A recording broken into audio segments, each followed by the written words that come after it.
Hey guys, today is a bonus episode originally recorded for the Remotely Serious podcast hosted by Curtis Duggan. Now, Curtis was a previous podcast guest on the My Latin Life podcast, episode 52, so you guys can go ahead and check out that old episode as well. But without further introduction, the tables are turned, and Vance is having a discussion with Curtis Duggan on the Remotely Serious podcast. Go check out the Remotely Serious podcast as well. A lot of overlapping guests and overall good podcast for digital nomad excellence. Enjoy the episode, guys. Hey everybody, welcome back to Remotely Serious. My next conversation is with Vance from My Latin Life. And the My Latin Life brand is something you may have already encountered on social media. They post consistently and have their own podcast about life in Latin America. And Vance has interviewed hundreds of people on his podcast about their travels and their journeys getting to South America and traveling throughout Latin America. So South and Central America, and even, Portugal and Spain in some cases. The Latin Life brand encompasses a lot of places and a lot of countries. So he's got a very wide breadth of knowledge on a lot of things. So I'm excited to jump in, and here's the conversation with Vance.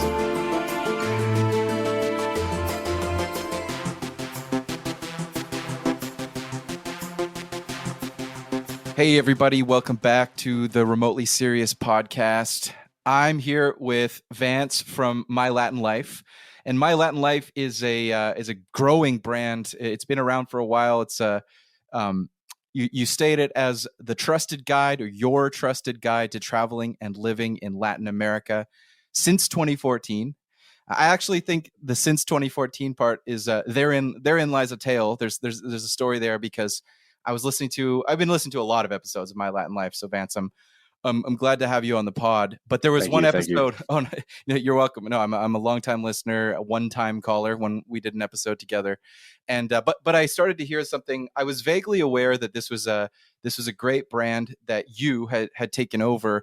But then I heard something when you were talking to one of your guests about the OG Vance or the other Vance, and I was like, well, what does that mean? Like, and then I actually went and heard an episode that's out there for everyone to listen to, which is your My Latin Life episode with, quote unquote, as I learned when I listened to it, the original Vance. So I was like, I became aware maybe later than I should have. I was like, oh, okay, this is like, it's like James Bond, that certain actors play the Vance, but then, there was a Sean Connery, now there's a Pierce Brosnan, like it passes down through the generations. So I was just curious, it looks like you took it over recently in the last couple of years, but it's been around since 2014.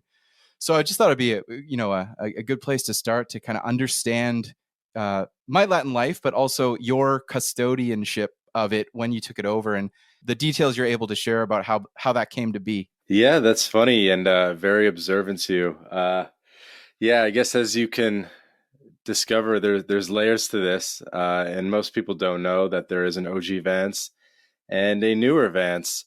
And I suppose I would be the newer Vance. And I very much like the James Bond analogy, because I guess kind of the idea is that there's a little bit of Vance in everybody. There's a little bit of James Bond in everyone.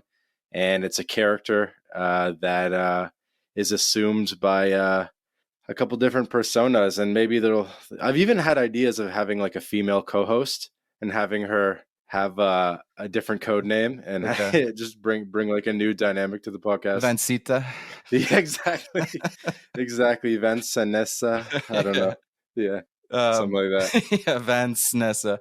But yeah, your podcast, it's built up a really great reputation. I think you do something that's really interesting. So the brand is about empowering, educating, getting people excited about, and informing people about all kinds of opportunities to live, work, and emigrate and move and find residencies across the Latin American universe, and even in some ways, incorporating some of Spain and Portugal and the Mediterranean, but mostly with a focus on Latin America. And I think something you do that's really interesting with your podcast is you have a very broad spectrum of guests. I listened to several different, remote work, sovereign individual podcasts and creators and properties. and you'll have everyone on from like the hardcore libertarians that are like, well, I've created my own nation state to get some crypto to, I never want to pay another dollar to Uncle Sam. But you'll also bring on like Chase Warrington, who's like, yeah, man, I just work for a remote startup, and remote work is cool, man. Like, and it's no, and not so political, a little bit more political, and then just people that are like experts on where to put gold bars. And it's not just passport bros, it's not just digital nomads, it's the broadest range of guests I think I've ever seen in a podcast in this wide genre. So I'm just curious, have you ramped up how many guests there were like pre and post 2022? But I guess I'm kind of giving you a layup on like, hey, your guest strategy is awesome. Why are you so awesome? But that's kind of the layup question for you to alley oop. Like, how did Yeah, you no, thank you. attack I that? appreciate that, and I think we do take pride in having a interesting range of guests. I think everyone is tangentially related to the themes that you mentioned: remote work or Latin America, investing in Latin America, things like that. Just different angles. It's good to some days have some guy that went to every country in the world, and then the next week you have a tax advisor that's sitting at home in New Jersey, but he does the taxes for all these crazy expat adventurers. So you kind of get everything on the spectrum of expats, I guess. So to your question about the frequency, I actually picked that up from our mutual friend Mitko. I was asking Mitko, I was like, hey, how are you growing your thing, your podcast? So shout out to Mitko's podcast, That Remote Life. But he said amp it up from 1 a week to 2 a week. And I was like, you know what? I could totally do that. I have a massive backlog anyway. So here we are, 2 a week. That often seems like a genre of business advice in terms of, I'm getting some success, I'm starting to grow, and I'm starting to see things are working. Hey, what should I do? And the answer is often just like from a mentor or something, or someone that had some experience. It's just, oh, if something's working, just do more. Yeah, double it, triple it.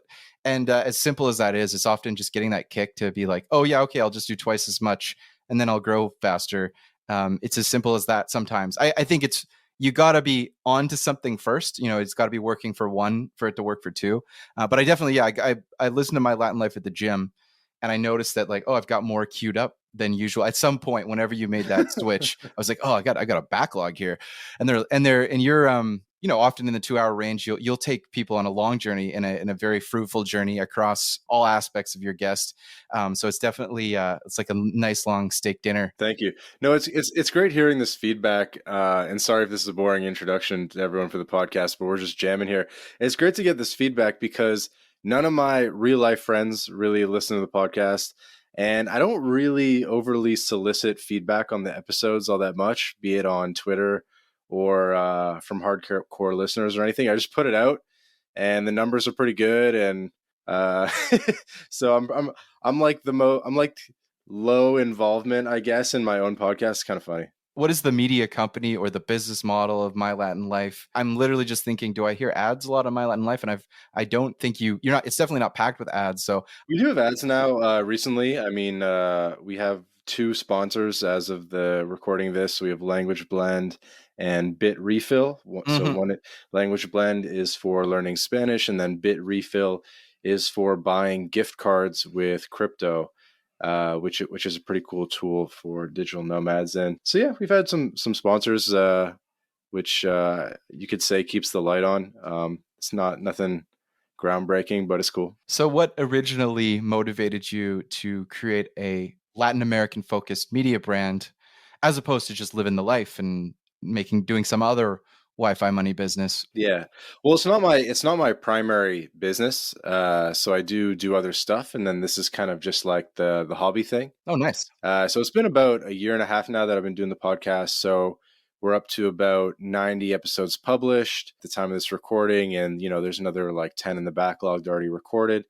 Did one earlier today with Wealthy Expat, who's pretty well known from YouTube. So was pretty happy about that. He's a pretty sought after guest, I would like to think. So happy about that. But yeah, man, I think it's coming from a place of passion and fun. I mean, I've been doing the Latin America thing and full time digital nomad life for a long time, longer than most people. And I think we have a pretty unique kind of positioning in terms of Latin America and digital nomads and expats. and we're gonna mature over time as well. I think we're constantly kind of professionalizing more. I recently went to the IMI conference in Malta, the investment migration and what's the final I for insider. But anyway, the IMI daily conference in Malta, and it's all the I go there like a month ago, and it's like all the big wigs and the heads of the investment migration companies. These are the people that sell the Malta passports for $1 million. They sell the Caribbean passports. They do residencies, all over the world, and kind of the firms that facilitate investment migration and golden visas all over the world, including Portugal and the rest of it. So, kind of getting more onto the professional side of the industry and the real estate investment side of the industry. That's kind of where we're going a little bit more. Got it. Well, maybe let's dive right into that as a topic. So, investment migration, you can correct me, but I assume that it refers to all of the various programs where there's some form of financial investment or purchasing a real estate property of a certain valuation that leads you to get either residency or citizenship very quickly or faster than you would through some other means. Like, Mhm. $135,000 or euro property gets you X, Portuguese residency or citizenship later, or Saint Lucia or some Caribbean island. Right. Often it can happen very quickly. That's what that conference is that's what investment migration refers to. Yeah, pretty much. I think that was an excellent Wikipedia definition of it. Is there like that's the Wikipedia definition, but like behind the scenes or down on the boots on the ground, it's something else or it's different, like or there's more to it. I mean, it is kind of like that. It's a very boutique industry where no one player has significant market share. There are a couple big names like Henley and Partners, Arts and Capital. So there's a couple players that have been around for like, 15, 20 years, maybe longer, that have kind of shaped the industry and actually helped, in some cases, help these governments create their own immigration processes and systems and incentives. So some of the companies actively help the government, and then of course other people are just like facilitators. And so things look a little bit different on every continent. The global landscape is always changing in terms of migration, as you might expect. In Latin America, it's a little bit different than Asia and Europe and stuff. And I guess all the differences is what keeps it fun. Yeah. What I'm wondering, and this is somewhat from an outsider's point of view, but with all of the various remote work visas, which they have pros and cons, and Mhm. they're inadequate in some ways, but they're starting to exist more and more. I'm wondering about the next 5 to 10 years where there was a situation where you can, you need to buy a 250,000 minimum euro property and then you get residency or citizenship.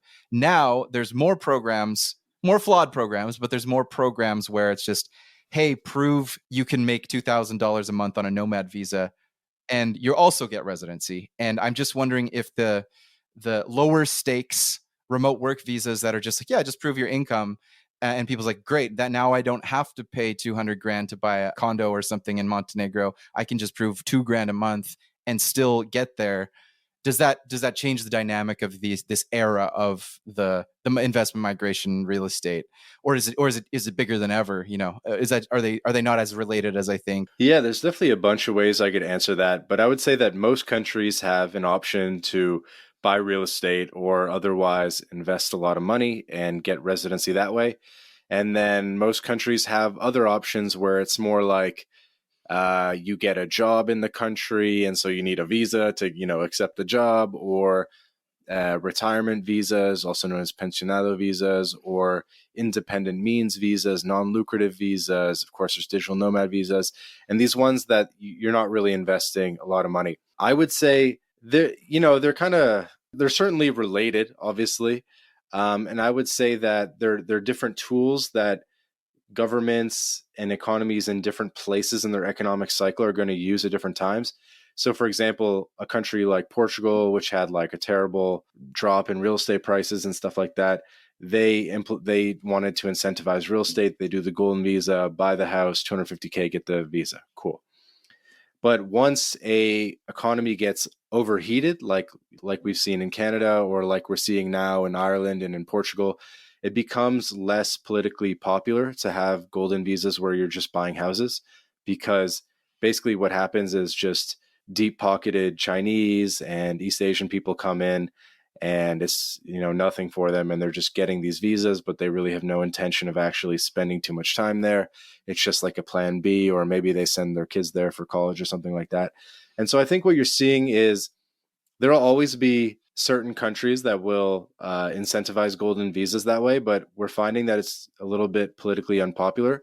And what we're seeing is more of a push towards the type of visa where there's more physical presence, and where, you're spending time in the country to maintain the visa and sort of work towards citizenship that way. At least that's sort of the mindset in the EU, is they think that citizenship is something that's kind of more cultural and should be earned, and not something that you can just buy, basically. Got it. So a lot of your guests are people who have experience, maybe broadly across Latin America, but often they staked out a claim, I guess is the right way to put it, on a certain country.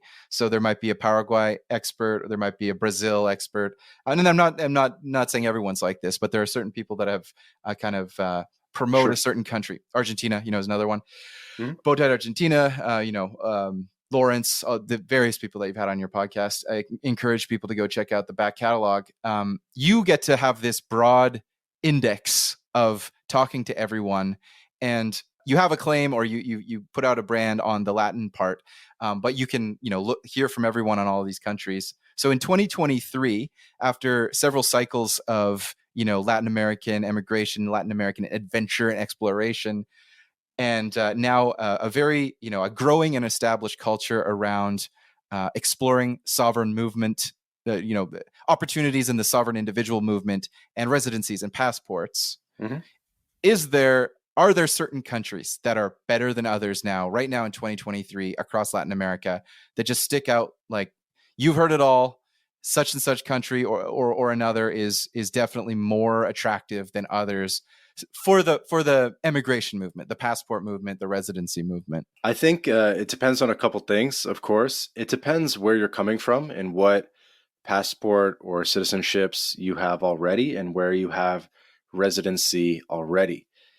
So, you know what I mean? Obviously, for an American, the opportunity set is going to be a little bit different than even for a Canadian, largely due to citizenship based taxation.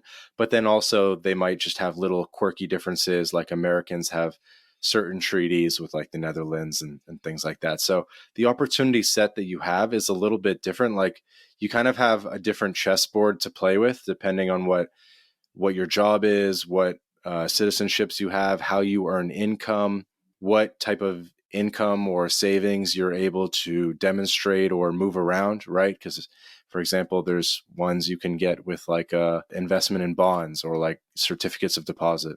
Long story short, the chessboard looks a little bit different for everyone, but everyone's going to have commonalities as well. And I think a base in Latin America, meaning getting a residency permit in at least one Latin American country, is a good idea.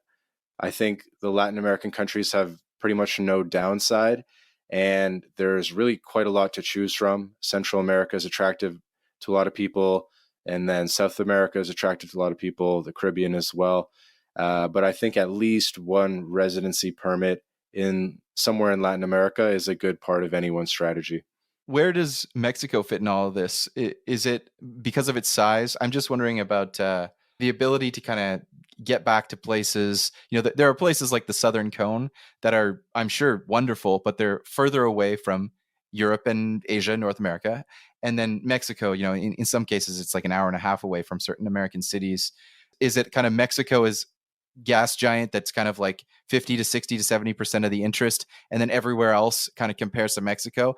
I've kind of built that up in my mind. Like, Mexico is huge, and everywhere else there's lots of great opportunities, but they all kind of in aggregate are about equal to this amazing interest in Yeah. playa, Mexico City, Well, etc. and you got to remember that that's Mexico is really for Canadians and Americans, because it's not as easy for Europeans to get there. In a lot of ways, it's actually easier for a European to get to Brazil than it is to get to Mexico, just in terms of direct flights and so forth.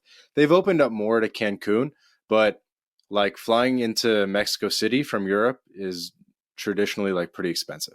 So that's one thing, is that Mexico is more of a play for Canadians and Americans. But that being said, obviously if the direct flights, whatever, isn't a big deal, Mexico is really great for everyone because it's a very easy residency to get. It's also a very easy residency to maintain in terms of low physical presence requirements to maintain it. So it's easy to get, easy to maintain, and there's really not much downside to having it. So Mexico is a good base for everyone for sure. In 2020, 2021, and going into 2022, the Western world, or the G7 world itself, was having an insane tech money, internet business, internet marketing boom through, and crypto boom. In crypto, and a lot of the Venn diagram of the audience that's interested in sovereign residency in Latin America and crypto is, there's some overlap there. For sure. And, the circles overlap. And 2022, late 2022 and late 23 have seen a big retrenchment in just layoffs of the kind of remote jobs that might send people to, remote work places around the world. Crypto crashed. It's having a little bit of a renaissance this summer, but it's nowhere near what it was. Do you see a slowdown in the excitement of your audience? Do you hear about certain legendary bros that were killing it, but then all of a sudden it's like, oh yeah, they went back to Regina, or like, Legendary pros. I thought they were killing it, but they went back to Melbourne, or whatever it is. You're much more boots on the ground in Yeah, Latin I got America. my ears to the streets of the legendary The bros. legendary bros. Because I mean, I'm not going to call anyone's name out, but I'm like, oh yeah, I heard about that. Just some random person that was like, yeah, I go here, and then they're like, oh yeah, well, they got a job. They're back in Toronto at Shopify or whatever, and no, there's nothing wrong with that, but it's kind of like, I'm just hearing these tiny little anecdotes, and I'm like, is there a certain era that lasted, maybe the COVID golden years of exploring, that might be on a wane? Yeah, I think my thoughts on this is that the percentage of the US economy or the world economy that works remote is going to steadily trend up into the right, kind of just like a market. It's going to be like the chart of the stock market. It's going to go down sometimes. You know what I mean? It's going to have down years, but it's going to overall trend up into the right just because we're getting more technological and more work is going to be online. What did we like over move online due to the events of 2020, and then we're sort of course correcting? Probably, but we're still course correcting to a percentage of remote workers that's still way higher than it was in 2019, right? So it's certainly grown a lot in the past number of years, and it's not going anywhere, man. Especially, you see all these anecdotes about just, whether it be the central bank digital currencies or just carbon taxes or all these like insane ways that we're losing our freedoms in Europe and in North America. I think just more and more people are over time gonna appreciate the safety or the freedom, sorry, of life in Latin America. You said safety and then backtrack to say freedom. That's actually a good point, I because meant I meant safety from government. yeah, the biggest stereotype, though, which you probably are wanting to debunk, or I shouldn't say probably. I've heard you debunk it a bit on your episodes, but safety is the reason this stuff is so cheap. The reason everyone's not moving to Latin America is because, out of the, let's say, 400 million people in North America, let's say, probably 390 or maybe 350 million of them think, oh, Latin America, it's not safe. Like that is a big sort of bulwark or dam that's stopping more people from just getting up and moving to Latin America. They believe, the safety of, their suburb in Minneapolis or Vancouver is just the first world, and down there is the third world. I'm not saying I believe that, but Yeah, I have a lot of answers to this. yeah, take the floor. The first one would be the famous Benjamin Franklin or Andrew Jackson quote, which is like, "Those who will give up freedom for a little bit of safety deserve neither," something to that extent, Yeah, right? yeah. And so it's pretty hard to balance freedom and safety as a society, but I think erring on the side of freedom is probably better. Here's the thing: is I think Canada, the US, and Europe have become significantly less safe, even just in the past 5 or 10 years. Canada is way less safe. Vancouver is like an open air drug market. Toronto is homeless, crazy homeless people on every corner. Europe is way less safe than it is. Like you're even in Europe, your apartment's going to get broken into. and there's like a lot more street crime, especially in like Spain and certain spots. So I think that's part of it, is like that these places that used to be kind of perfect, whether it be Northern Europe, like Sweden or Toronto or something like that, these places that kind of used to be perfect, they're really not perfect anymore, and it's going to be hard to put the genie back in the bottle. So they're probably never going to be perfect again. And so it's kind of a case of the legacy brand and the reality just not catching up on the ground, where, you know what I mean? Like it still has a good reputation from 50 years of a good reputation, but it's not quite that amazing on the ground anymore. Well, there's definitely a strong, I believe, and I think agree with you that there's a strong chance that a certain kind of Ponzi scheme is going to come to an end, in the sense of, 40 years ago, I don't know, 35 years ago, going on 20 years ago, there were, as a stereotype, and maybe there was some truth to it, or there probably was some truth to it 20 years ago, 25 years ago, that there's like 7 or 8 countries that people want to go to that are the first world, that if you could just save up enough, you might immigrate. And, it's England, Australia, Canada, the United States, France. And if you're from Tunisia or Serbia or Pakistan, you might go for a better life to one of the developed countries. And it's a much more level playing field, setting even aside the multipolarness of, US versus China and India and Russia and the alliances there, just across the world. I think the legacy brands, which is a good term that you've used, are going to realize that you can't just say, hey, we're the best, like we're luxury, come on, like everybody wants to be here. People are, settling down in Colombia or Portugal or Croatia, and dozens, 50, 100 other countries start to become not exactly the same, but equally attractive or more attractive for their freedom, for their cost of living. It's just going to be a death Yeah. spiral of, well, okay, oh crap, our tax base isn't growing as much as we thought, and our birth rate isn't up as much as we thought. So we're going to need more tax or monetary based inflation to somehow pay the bills. Hmm. And it's not going to work the way that the policymakers think it is. And that's going to be difficult to get into this sort of a bit of a fall of Rome.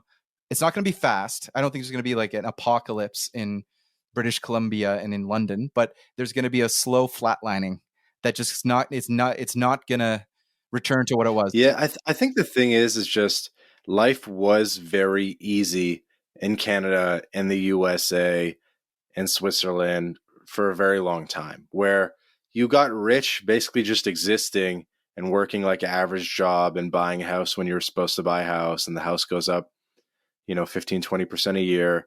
And so all our parents' generation and the baby boomers, they all got rich just working a job, getting overpaid for above, as Seth Godin would call it, above average pay for below average work. And that's basically how the economy worked in Canada and all these other places, was just above average pay for average work. But now, kind of with globalization and kind of a much more globally competitive marketplace, where for goods and services we're competing for against the world in a way that we were not 15, 20 years ago.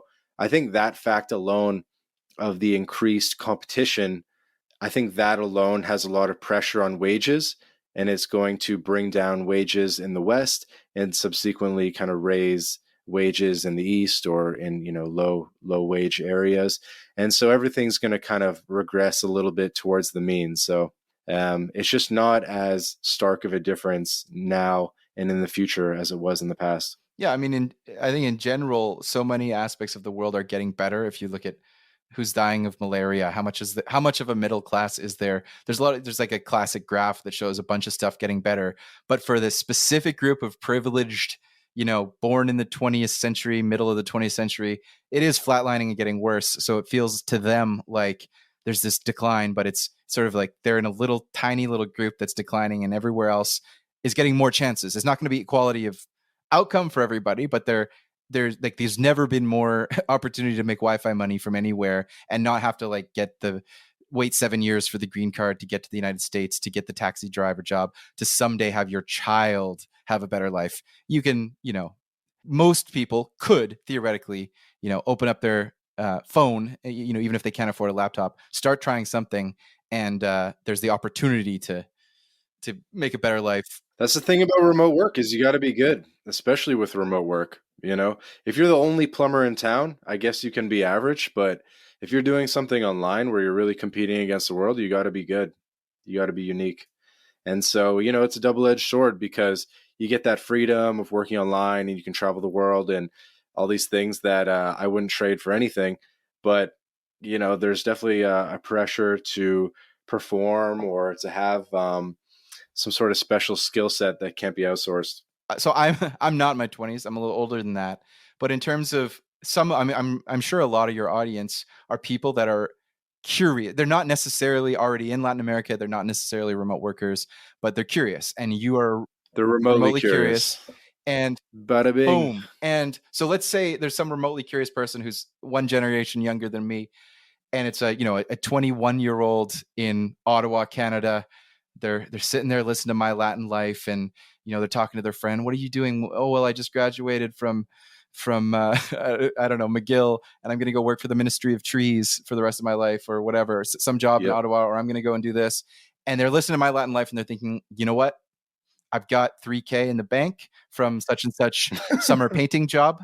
I'm going to take it. Yep. I'm going to Latin America. Yeah. Oh, the summer painting job's classic. That's Yeah. a Canadian rite of Yeah. passage. Yeah. Summer painting job. Taking the GO train. College pro College pro painters. painters. Yeah. Yes. Summer 2004. College pro painter signs everywhere. Listening to the White Stripes. Yeah. So if they're thinking, I want to go to Latin America, do you have opinions on, like, okay, if you're gonna go to Latin America, you're 21, you got 3K. Where should they start? What should they do first? Okay, I guess the goal is how long are you trying to make that 3K last? Because 3K is not that much.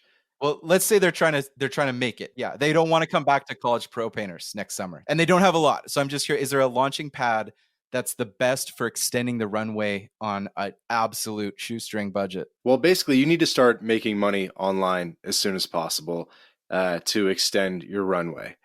And I remember there was a phrase that someone told me when I first started working remote and was much closer to paycheck than I am now.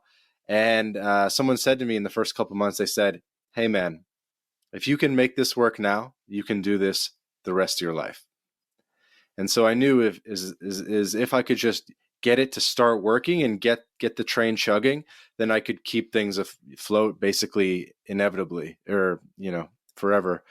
Because I would have found kind of product market fit in terms of finding a product or service to sell into the marketplace and basically just get a paycheck.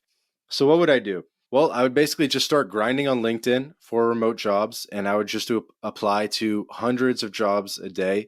I would be thoughtful about your resume and the story that you're telling, and being able to, speak well when you're getting those phone calls. The first like filter phone call, and tell a good story about how you're going to make a difference for the company. And basically, just grind on LinkedIn until you get some job offers. And I typically recommend people start with a remote job instead of entrepreneurship or starting a company. I think a remote job is just easier to get. It's more secure, and it's just going to get you there faster compared to a job and trying to do drop shipping Yeah. or whatever kind of like the business model du Yeah. jour is of the day, copywriting, Yeah, there's so agency. much influencer marketing around quit your job, become a nomad, move to Latin America and make money online, like, all at once, is like the dream. It's like learning a language and getting divorced and moving all Yeah, at so once. I think about we call it monkey branching. And so you think about if you're Tarzan in the jungle, you don't let go of the previous branch or vine until you firmly grasp the new vine. And so what I would say is to the extent that you can monkey branch into remote work, it's just going to make things a lot smoother. There's no reason for this to be a chaotic transition. Like there's no reason for this to be chaotic at all because you got to keep in mind that everyone gets paid online already anyway. You already get paid online dear listener, because no one's giving you cash, no one's giving you a physical check that you have to bring to the bank in cash. You're already getting paid online. You're getting paid direct deposit. The money is going to your bank account digitally, right? The only problem is that people are providing an in-person service, such as being a nurse or a firefighter or a carpenter or whatever. That's what makes it not remote, is that you're providing an in-person service. You're already getting paid online, but you're providing an in-person service to get paid online. And so you just need to start providing a service that you can complete online. Makes total sense. Yeah. And I think everyone's first monkey branch may not be the same. And you don't need to look at someone who's already a React front end web developer. Their first monkey branch to move from San Francisco to Latin America is going to be a different monkey branch than a plumber that decides, okay, I've got some plumbing cash saved up. I want to move to Latin America. Different monkey branch. They're going to need to solve something else first. Whereas the React developer might just say, okay, well, I'll get a React job and then I'll move and da da da da. Like and so it's good to distinguish between that. And I think it was kind of muddy, and the whole space got a bit of a bad rap from the mainstream media because this was so muddy and mixed up. And I think you got it right. For probably 95% of people, do not become an entrepreneur. It is an extra level of stress on top of learning Spanish or Portuguese and finding your accommodation and dating and everything else. If you just kind of find that remote job, that's a monkey branch that's way lower hanging than 10K a month in Yes. Wi-Fi entrepreneur passive money. So it makes sense. Yeah, I mean, there's no perfect answer, because you can get a job already on the ground in Mexico. I've had buddies do it. I've changed jobs while I was, outside the US, where I had a remote job and then I had to get another one. And sometimes there's complications, like I have to get a new laptop shipped to me, or maybe I have to go to the States for a week to do some paperwork or something. But you could totally just take the flight and figure it out on the ground. But I don't know, I don't think these things need to be overly chaotic necessarily. I think I saw, maybe you're tweeting about it or the My Latin Life said it somewhere. I don't know. But you mentioned that you still actually do spend some time in Europe, a month or two in Europe. What's your actual cycle like in terms of your bases? Where you nomad, and has that changed? And do you see that changing in the next couple of years? What do you actually do? January to December for your cycle. Yeah, it's a good question. I think it's definitely changed over time. I think I try to travel in a way where there's a purpose to where I travel to. Typically, it's been chasing a residency where you got to spend a little bit of time on the ground, or just doing different trámites, basically, paperwork tasks. So I try to travel with purpose generally, and I try to weave things together where I just try to like weave things together where maybe I have a business purpose, but also buddies or a hobby I want to do or a city that I want to check out. So it's not too much just, eating gelato and looking at architecture. I try to travel with purpose. And I think that everyone else should too, because at the end of the day, if you're going to be spending time away from your family and stuff, or other obligations you might have somewhere else in the world, you should be doing so for a good reason. And so I think, even something as simple as learning the language, I think, is a worthwhile endeavor. But try to travel with purpose, basically. Have you ever shared publicly your target residency strategy, the countries that interest you, and where you're building out residencies and bases? I've definitely hinted here and there, and I'll tell people offline. For the most part, I don't know if I've ever actually said A to Z everything I have going on. Put me on the spot. How much should I reveal?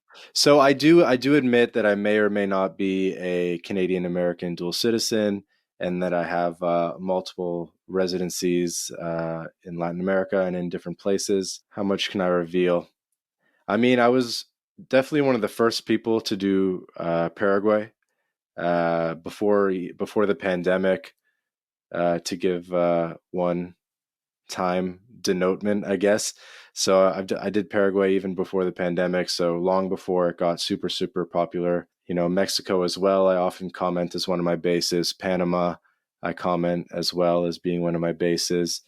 Um, Portugal as well. I say may or may not be one of my bases. Yeah, and more to come. Would you say that maybe coming at this from a more generic angle, sort of the same topic, but a little bit more generic, so you don't have to say anything specific?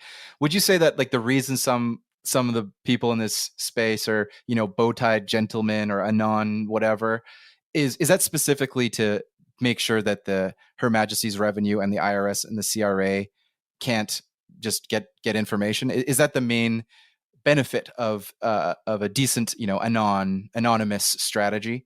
Is that the driver of that for folks? Not saying you, but you know, certain folks where it's like, okay, they're behind an avatar and they have a different name or whatever. No one needs to justify what they do, but I just assume that's sort of why. But I don't know if there were other reasons why, you know, benefits for, you know, for someone who's considering whether to be themselves or be a non, you know, pros and cons. Yeah, I think this space is tough. I think people probably aren't, no one's like super shady that I come across in the industry. Really, everyone seems like pretty well intentioned and above board. I think it's just like unnecessary scrutiny. Even like an audit, even if you've done everything right, an audit is still a huge investment in terms of dealing with an audit and presenting all the documents and just like the mental load and everything. So people just don't want to deal with that type of stuff. And I mean, I think it works for both people. I honestly, I don't see too many semi and non people that take it super far. I feel like most people kind of like reveal Yeah. eventually. I don't I It's don't there even if you want know. to look, but they're not going to go out of their way to be like, here is my, you know, social security number and my address and all that. Obviously. Yeah, I was talking to like Wealthy Expat about this. I was, I asked him today, I was like, why do you come out and say that your name is Raphael instead of just, saying Wealthy Expat? And he just kind of said, "This is me, and I want to be trustworthy." And we're in the offshore space, which is already very smoke and mirrors and low trust. And so I thought, I'd be more high trust by just putting my name out there. So that's what Andrew Henderson did. That's, I guess, what Raphael from Wealthy Expat did. So I think it does. It can help in the industry. I think both are good. It just depends where you want to send your like notoriety and stuff. It's funny because it's like I'm in a funny spot personally right now because now I'm at the place where if I go anywhere in Latin America, I can just tweet that I'm there and get like a squad to come out for steak and cigars, or even like host like a impromptu event, or like a summit or meetup or something like that. I've already been doing a bunch of meetups in different cities, and I could probably do them even bigger. But it's funny because they're kind of meeting up with like a semi-anonymous figure. But that's the idea. Is it really puts the mirror back on everyone else. Like if you look at my Telegram groups, um, I have a bunch of free Telegram groups that maybe you can be so kind as to link up in the show notes for this. And it's just like totally everyone contributing and saying stuff. And hey, what's up with this? I heard they closed this program. How do I cross this border? If I use this bank account, can I use crypto with it? Blah, blah, blah, blah. And I'm not even really engaging all that much. Like, I don't really feel like I need to engage. Everyone is already contributing so much. And so, I guess it's more community first this way with the semi-anonymous thing, because it's really all about the community. And I think a lot of people get a lot of good information from reading the comments on my tweets and being part of these groups and stuff. Yeah, you mentioned Andrew Henderson, who runs Nomad Capitalist. I think for a lot of people that aren't familiar with the space but happen to use YouTube, Nomad Capitalist, you know, they tend to publish a fresh video on a certain topic. Like it seems like every 20 minutes all day long for years and years, and there's tens of thousands of their videos. So they're just they're prolific in publishing videos, and they've established a brand. They're unabashedly upscale. You know, he says, I help 7 and 8 and 9 figure entrepreneurs, or whatever he says. I help really Right. rich people. Only Yeah, 11 yeah. I figures help or 11 more. figure entrepreneurs, you know, Yeah. get a tax lawyer or whatever. Um, but it seems like there's going to be so many more people that are just decent, awesome, 100,000aires and millionaires or whatever, that it might be, you know, for what they might not qualify for the prestigious Nomad Capitalist tax lawyer reselling program. So do you think do you think that there's an opportunity there? Or, you know, what do you like? This is what's going on in the Telegram group. There's probably a bunch of people looking for this kind of service. Like, have you been to the Nomad Capitalist event? Is it one of these things where there's a huge gap in the market for someone to come in and compete? Are people already competing with that brand? I am being a little bit facetious about the brand, but it's only because I think my thesis is like there's room to compete there. Like they're established, but they're really very specific about how they present themselves. Yeah, of course. I think there's so many sub niches in this that there's definitely like a lot of nooks and crannies that people haven't even talked about yet. Like even something like birth tourism, it's becoming more popular. You know, having a baby in Mexico or Brazil, and there's all these questions around. Okay, so the baby gets the citizenship, the parents get maybe permanent or temporary residency, and then they can work towards citizenship. Blah blah blah. So people kind of know about Mexico and Brazil, but this birth tourism thing basically works in every country in Latin America. And no one's ever really like compiled all the information from every country about like exactly how it works and stuff. So someone could even make like a niche fully devoted to that and build a business around that. And I'm sure they do well. So there's like a million sub niches because we're just at such a very, maybe that's a bad example, but Curtis, like we're at such an interesting place and pretty good timing starting the podcast. And I know you had on the Palau guy, Jay, yeah. Jay, talking about the Palau e-residency. We're at this really interesting time where there's all these sort of like trends and new ideas that are on a Venn diagram related, as you said, and they're going to overlap in very cool and interesting ways. So you have crypto, you have residency programs, you have people having dual, triple citizenship, you have e-residencies, you have tax havens, you have all these crazy things. I didn't even name 1/5 of the topics that are in my head, in terms of all these things that are really sort of converging now in different ways. We're starting to see one of my favorite accounts. You should try to get this guy on your podcast too. I've been trying to do it for a while. Is the Sultan of Slow Jamistan. I'm not sure if Yeah. you've seen Slow Jamistan Yeah, on I've Twitter or seen it. anything. It's just hilarious. It's like this guy who bought a little bit of like an acre in the desert in California, and he said, "I'm going to create a new country. It's called Slow Jamistan, and it's like one of the hottest micronations. And there's this whole idea of micronations now that started with Liberland and with Sealand, which was like an oil rig. I think it's even still going, Sealand. And there's this whole like micronation world, and Slow Jamistan is just hilarious. It's like this guy's like a radio DJ that has like it's like slowjams.fm or something like that, and he just named Yeah. his country Slow Jamistan.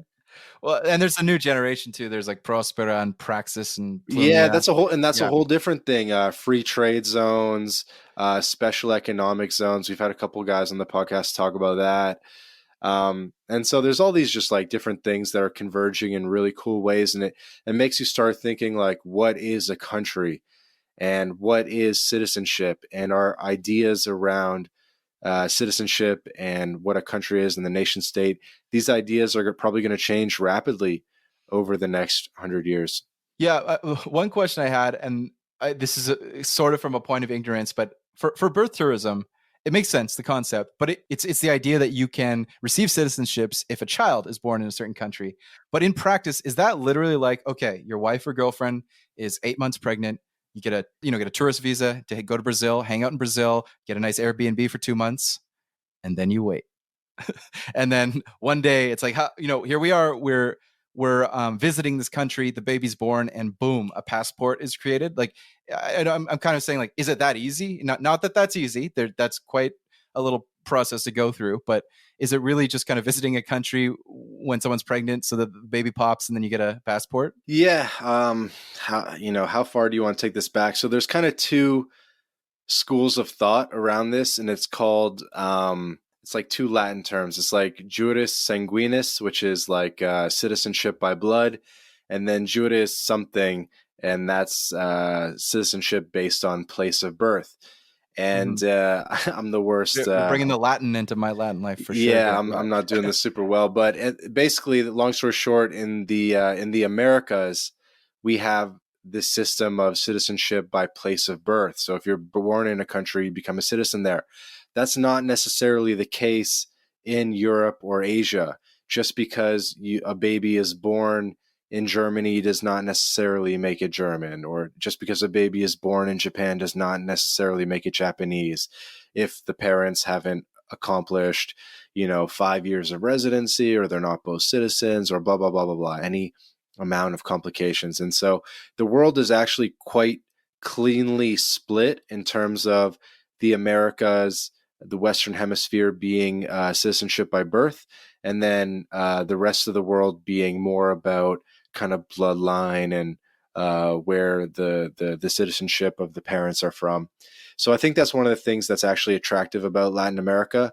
Just another plus in the long list of pluses about Latin America is that you have all these opportunities around birth tourism that oftentimes don't exist in the old world. Yeah, we'll link to the map in the show notes, but I've seen it, and if you literally look at it, it's exactly like you say. The Americas are colored almost entirely one color, and then most of the rest of the world is colored another way. It's kind of choosing my Latin life and Latin America as the place to promote. I know you do more than promote it; you educate about it. But there's other places in the world that are interesting nomad hotspots. Southeast Asia has a reputation going back at least several decades. But there is something that I've heard that's just it's a core reality. I don't consider it xenophobic or racist when people say it, but it's just that, moving to Latin America, it is multicultural and people from around the world can integrate there. Something that is for non-Thai people, for non-Vietnamese, for non-Japanese, non-Chinese, that is harder to do when you go to some of the Asian countries, whether they're Asian remote work or nomad or backpacker hotspots or sovereign individual hotspots. There's just something about Latin America in the nature of it being part of the Americas and having a certain history. Somewhere like Brazil, there's no way, nobody looks like a Brazilian in a way that's not going to be quite the same if you are in love Mm-hmm. with a beautiful place like Thailand. Mm-hmm. You're not gonna, even if you learn Thai, even if you've got the cojones to learn a different script and a harder language for someone who speaks English or a Romance language, it's still going to be a much longer journey or never to become Thai. Where I don't feel the same way about Latin America, right? There's no way. I don't even think it's possible to become Thai, even if you marry a Thai woman and your kids are Thai. I don't think it's even possible to naturalize at this point in time. It's uh, it's pretty crazy. I mean, that's the thing about Asia as a whole is you can't really naturalize as a citizen in East Asia, with rare exceptions. Like maybe in Cambodia, maybe in Taiwan. I think maybe in Philippines, not sure about that, but the other countries you can't even naturalize, you can't even become a citizen. And so, it's harder, and also they don't really give permanent residency out that much either. So you're just going to be on this perpetual temporary residency. And so just, as a human, it's very tough to mentally commit to life in a place where you're not a permanent resident, you'll never become a citizen, and you'll probably never master the language. So I think Asia's maybe cool for Australians or cool in your 20s and stuff, but long term, I don't think it makes sense for most people. I mean, obviously, when you go to these places, you'll meet some old alcoholic British veteran or something like that, and those guys are always fun to be around. But I think, long story short, Asia is just it's harder to settle and build roots in compared to Latin America and maybe Europe. I've already said this a couple times, but you've had an amazing breadth of guests and all kinds of different stories have been told on your podcast. One that I thought it was funny, inspiring, surreal, and a bit zany all at once was there's a story of Dylan Madden trying to meet Andrew Tate for the first time, which I Okay. just thought was like it was like a tale. It's like I heard he was going to be in Washington D.C. and then Dylan, drove in a car to meet him, and he was like, it's like a whoa. I'd never thought I would hear this kind of story about a controversial but very popular public figure and someone that was close to him. So there's all kinds of stories embedded. Do you have any favorites or kind of things you learned or thought were like highlights if someone was gonna go back and they say, okay, I've got 5 episodes in me? Oh man, dude, tell me more because I enjoy hearing it from you because I don't really have people tell me that often. As I said before, I don't like when you say you listen to that. I think that's epic, and people don't tell me it enough. Like anything else come to mind? Maybe you had Jay from Palau because I think I was like the first one to have him on a It was podcast. the inspiration for me knowing Jay even better and inviting him on this pod. The great thing Yeah. about Jay, which is another one I enjoyed, was it really kind of solidified for me in your conversation with him. It's kind of like it's like this insider thing where if you were talking to the lead, and I think this is a kudos to Jay and big ups to Jay. If you were talking to like a director of a ministry of a program from like the British Ministry of Immigration or the Canadian such and such in Ottawa, and you had them on the pod about some program, they'd probably be like, well, we're very excited about our new S4 visa, and we believe it will help all Britons. And the Canadian thing would be the same. It'd be like, oh, all Canadians need a chance to grow and prosper. And Wow, that's a good English yeah, Canadian accent. You can just turn that on and off. I had a startup that we built and sold a startup in the 2010s, and over that time, I moved to New York to run it and to raise VC money and build out the market. And for like the first 2 months, actually going even before that, when I was just on the phone trying to sort of talk to customers, we had U.S. customers. It was like a U.S. healthcare market, Yeah, and they're and they like, thought you "Are were you from from Minnesota Canada? Are or you something. from Minnesota? Are you from Canada?" And I got so tired of that. That was like the third thing they would say. So I just sort of slightly altered my voice to be a little bit more American, and it stuck with me. But I can always turn on. There's a Canucks game coming. We're gonna go get seats. Get me a Stella, get me a Kokanee. That's Niedermeyer at the funny, blue bro. line. Um, That's funny. I've uh, never heard someone yeah, like really put it on like yeah. that. It's bad funny. I can't Yeah. really do that. And you know what Canadians will always say, like this is kind of Vancouver, BC too. There's a different kind of Montreal thing and the Ontario thing, but they'll always say like, oh, we don't have an accent. It's just the California accent, and it's like no, it's fucking not. The California accent is like, hey man, let's go to Newport Beach and do this and that, and the Canadian accent's like, oh yeah, I was driving up to Nanaimo, and I'm going to Tofino. It's like it's not the same accent. You're lying to yourselves. Yeah, Yeah, oh you're man. full of it. No, you just can't. You're a goldfish that doesn't know you're in water in a goldfish bowl. It's like there is 100% an accent. I also thought that maybe my Canadian esque tendencies would be a bit of a detractor on the podcast as well, and I definitely wish I had a bit more of like a gravelly radio voice, but such is Canada. Well, I don't. I mean, it's a very like it's kind of a weird thing. You would never get. I don't know what it's. Maybe it's like someone from the north of England trying to get rid of the North England thing to work in London. But like, what other country is someone saying like, oh, I kind of want to be. I changed my accent. I mean, I guess that probably happens all kinds of places, but I don't think like a British person that comes to work in America from Britain doesn't like, okay, I need to put on an American accent like and change, like a Hollywood actor, like Christian Bale. When I started spending more time in the States, I definitely made some adjustments to my English. Like we used to say in Canada, we would say Southern, and then you go to the States and you learn that it's Southern, not Yeah. Southern. Then I had to change that one just to not get like ridiculed. Yeah, there's little things like even just in Canada, people might say like, "Where have you been?" But in America, it's like, "Where have you been?" And like even just I think that like there's just things you don't even know about. Yeah, Where yeah. like if you're gonna say I'm not, I won't, you might say like I'm not gonna.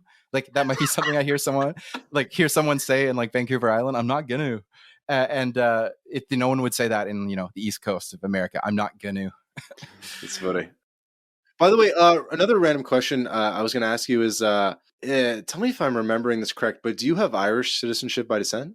No, I mean my last name is Irish, but the Irish person would be like from the 1830s if there was one. Okay, Duggan is a fairly common Irish clan name, it but is. It is. it's too far back. I think the potato famine or something. Yeah, gotcha. It'd be nice to just get automatic EU citizenship. I remember when I was a teenager hearing about someone. It's like, well, my grandma's British or my grandpa's Portuguese, so I got an EU passport. I'm like, you're so lucky, whatever. I didn't even know why I thought they were lucky, but yeah. Another random theme for you, I guess, as two podcasters talking amongst each other, is you talked a bit about just my guest strategy or and that kind of thing. I would say that it's been so natural, man. I've never been at a point where I've been like, oh my God, I need to start reaching out. I don't have enough guests. I need to fill the spots. Dude, it's just, without even reaching out really, almost just by inviting on people I'm already talking to, I just say, hey, you open a guesting on? They're like, yeah, when? And then I just send them to the link, and they sign up. And I've never really done any serious outreach, so it's been all pretty normal. And so I think that's probably contributes to the range of guests. I think about the order too. Like I think about, okay, if the last two or three guys have been like real estate bros, I need to switch it up and get, someone from a different background on the podcast. And so I try to not have more than like two in a row that are super similar. And so maybe even if I like the order that they're published in might not be the order that I film them in, just because I want to have every single episode be a little bit different after each other.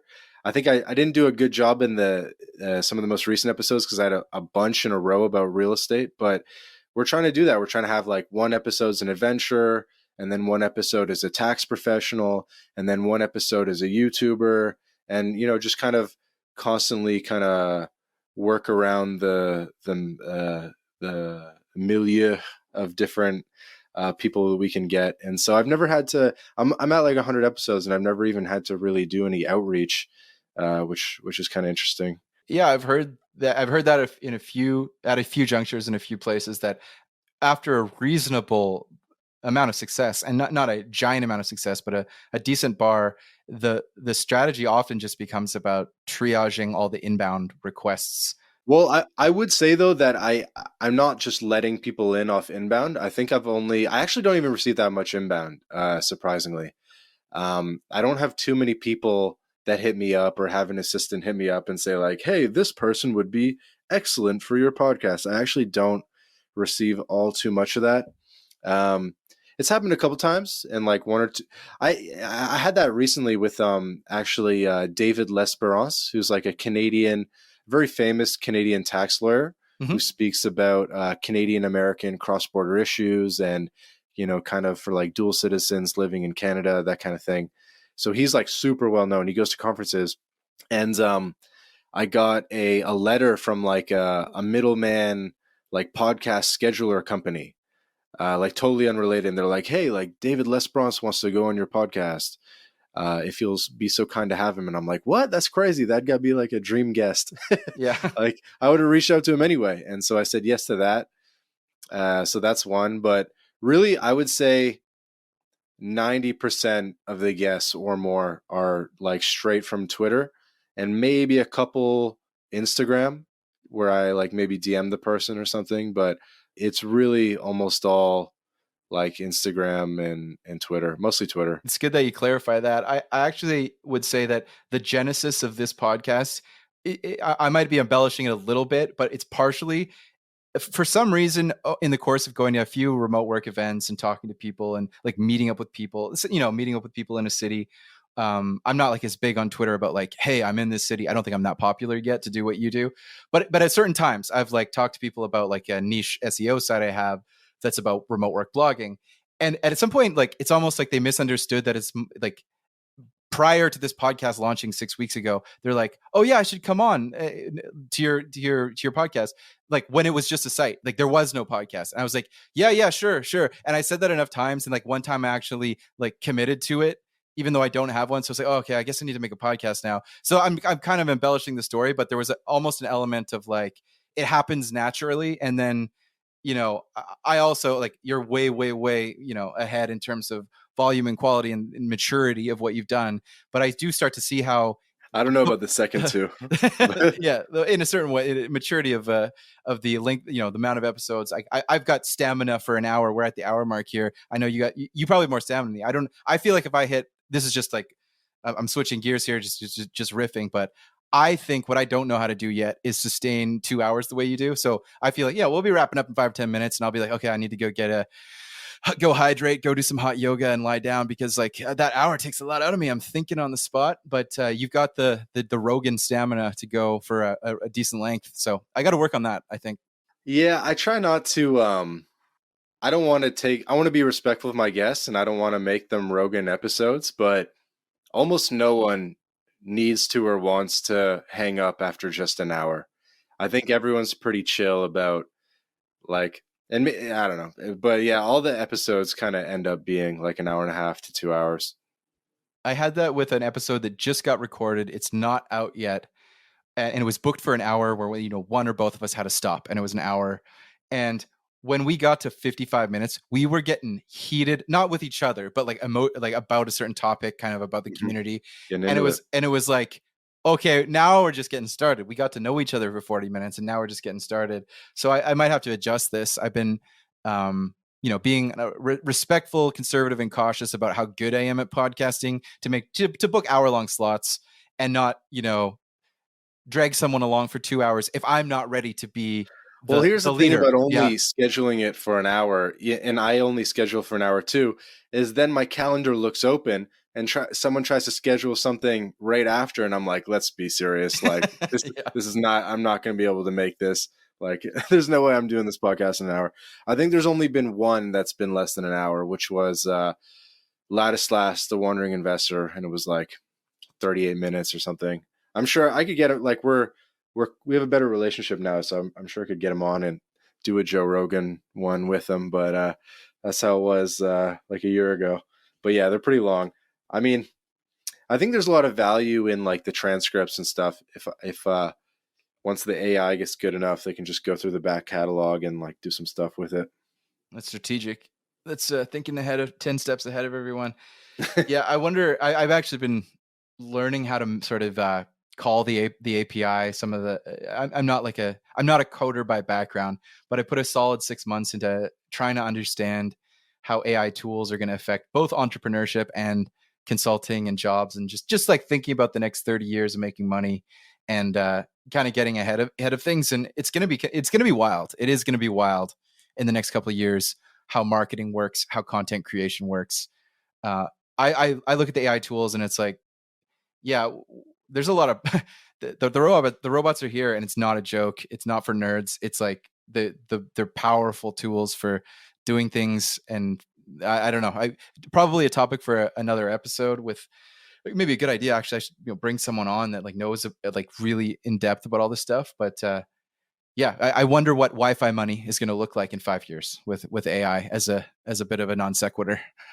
This is kind of related, and you're closer to this than I am. But I started going on LinkedIn more with My Latin Life, and I made a My Latin Life LinkedIn, and I started connecting with investment migration professionals and remote work people and Chase Warrington and this and that. And I noticed that there's so many of these like remote work advocate people, and I can't quite figure out what they actually do other than You're talking about me. No, I'm just other than advocate, but like in like a corporate environment type of thing. no, I know what you mean. It's like they write in that copywriting style, but it's sort of within a company, and it's kind of like I'm trying to think of an example, but it might be something like remote work is not just a phase. Remote work is this. Here are the 6 best practices of remote work, and it's like, is this a job? Is this just an opinion? Is this just a hobby? Like, what is the? I know the flavor of what you mean. Are you saying that it's interesting to you, off-putting to you? Like, is it like do you resonate with this, or do you feel like it's kind of alien to you? Like, what's your reaction to seeing all this content like that? I don't know. I just feel like it's missing like some kind of oomph. You know what I mean? Like it's just Yeah. like kind of content for content's sake or something. Well, yeah, there's definitely like I think I'm even jealous or envious a bit of some of the more like I've written about stuff, and I like to think about trends and technology, what's going to happen, but there's that kind of Hunter S. Thompson esque, like journalist in the middle of the jungle type of writing that some of your guests Yeah. are really good at. Yeah. That is very different from the LinkedIn crowd, and I think it's just it's where to place that needle. I think it's kind of where to be on that spectrum. I definitely could write something that's about like I was in this neighborhood and was drinking on a Saturday night, and then this is what happened at 2 a.m. I'm older now. I don't do as much of that, but there's some stories that could be told. But I'm kind of like, yeah, I don't go there. I'm like a Jerry Seinfeld. I'm not a Dave Chappelle or whatever. I just skip that part. But then, I get jealous and envious when I'm like, oh yeah, okay, these guys are going hard into that aspect of it. Almost that's the entire thing. And it's very compelling in a way that plain vanilla remote work advocacy content is often not compelling at all. Yeah, I think what I would say is that my guests don't talk about how, the world of work is changing. They're actually actively changing the world of work Yeah. themselves, Yeah. uh, by living interesting lives and doing stuff. Like, dude, like my friends just like can't understand how I do what I do. I am hitting up like a new waterfall or volcano or whatever every single day and somehow getting all my work done. I was just gonna say, maybe on that front, when you think about communicating what you do, and then there's an audience back home or whatever that doesn't get it, what is it that you think that they don't get? This is still niche.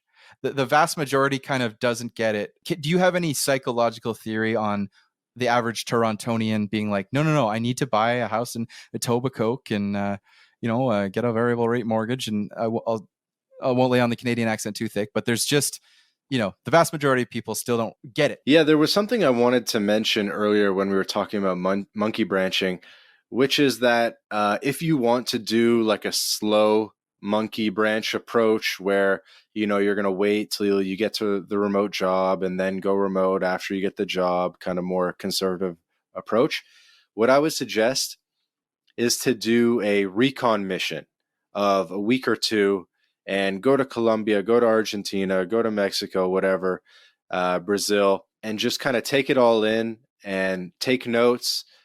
Maybe visit a couple cities that are at the top of your list that you think maybe have the right mix of amenities and stuff that you're looking for. Maybe you want to check out Florianopolis. Maybe you want to check out Buenos Aires. Who knows? But go do the recon mission because it's really just going to concretize it in your mind more and make it more real and just basically sustain your motivation while you're doing all the trials and tribulations of all the job interviews or all the other random things that need to happen to set up your life in a more remote focused way, because it's a bit hard to be like, okay, I'm gonna like you know switch my whole life up to be remote. I'm going to get the remote credit card and the remote health insurance and this and that without having tasted from the fruit. So definitely go check it out first, just so you know what you're missing, and I think that gives you like a much better idea. You know what I mean?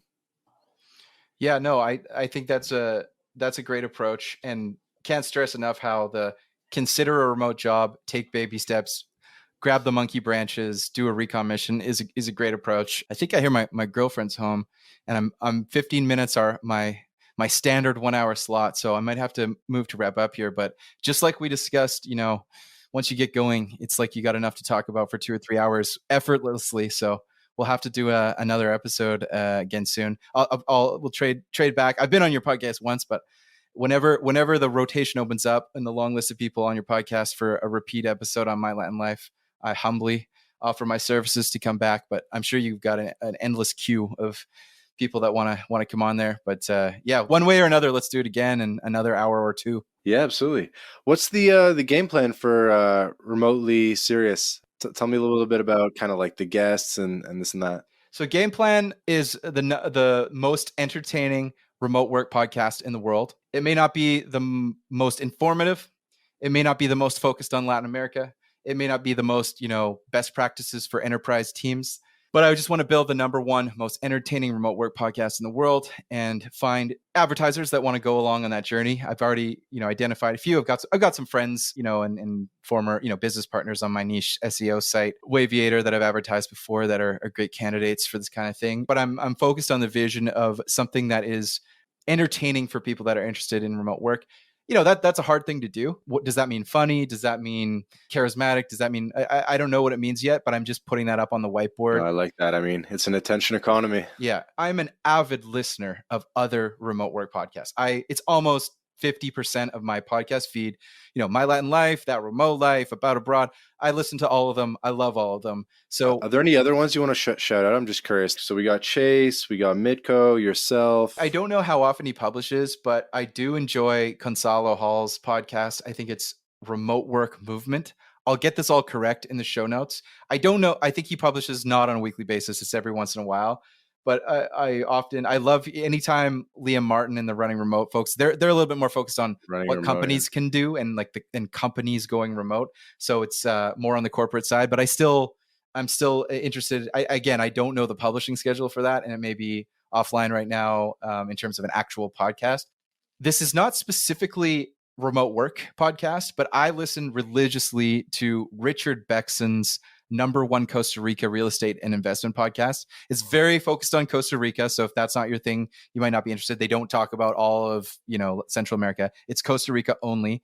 But we did a crossover episode that's coming out. It's going to already have come out when you listen to this right now, if you're listening. So you can go listen to it now. And I think that's just the #1 Costa Rica real estate and investment podcast. That's a bit more niche. No, that's cool. That's like the perfect type of stuff I like. So I'll take a look out for that. Dude, I know you want to wrap up. I'm just super jealous of the name Remotely Serious. I think it's an excellent name. Very well done on that, whoever came up with that. Well, thanks. I wouldn't say this just to return the compliment if I didn't believe it, but I think My Latin Life nails it too. There's no question what you're going to get when you subscribe, especially with the pink background, the palm tree, the font. I think you're doing all right with your own brand for sure already. So I appreciate the compliment. Sick, man. I'm glad we got the chance to catch up. Yeah, thanks, Vance. Let's do it again sometime. And I hope to see you IRL at one of your events sometime when we can make it down there. Yeah, it'd be great. Sweet.